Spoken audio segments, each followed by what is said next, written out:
છ કડા એક એવી અનોખી વાહન સંસ્કૃતિ છે જે ગુજરાતના ગામડાઓમાં જીવંત છે.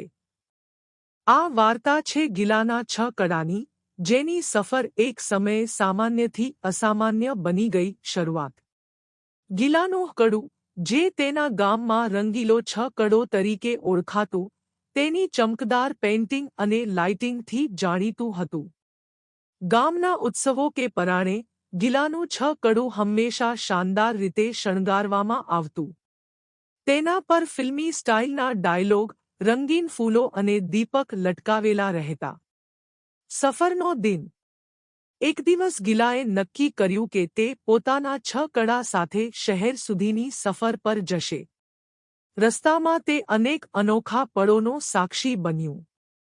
પ્રથમ, એક ખેડૂતોનો સમૂહ તેની રાહ જોઈ રહ્યો હતો કે છ કડું તેમને તેમની માલસામાન સાથે માર્કેટ સુધી પહોંચાડે. ગિલાએ તેમને સવારી કરાવી અને છ કડાનું અનોખું સંગીત એવું લાગ્યું કે જાણે એક જીવંત ઉત્સવ ચાલે છે. મુશ્કેલી. રસ્તામાં છ કડાનું ટાયર એક પથ્થરથી ટકરાઈને ફાટી ગયું. ગામડાના લોકો અને ગિલાએ મળીને છ કડાને ફરીથી કાર્યક્ષમ બનાવ્યું. આ પ્રતિક્ષણ દરમિયાન રસ્તે પસાર થતા લોકોને છ કડાની શોભા અને તેનો સંઘર્ષ જોઈને ગિલાની પ્રશંસા કરી. અંતે શહેરમાં પહોંચીને ગિલાનું છ કડું લોકો માટે આકર્ષણનું કેન્દ્ર બન્યું.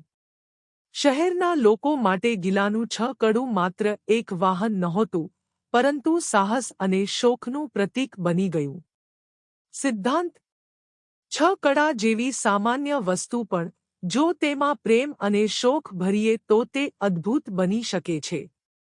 આ રીતે ગિલાનું છ કડું માત્ર એક સફર નહીં, પણ તે ગામથી શહેર સુધીની ચમકતી સફર બની.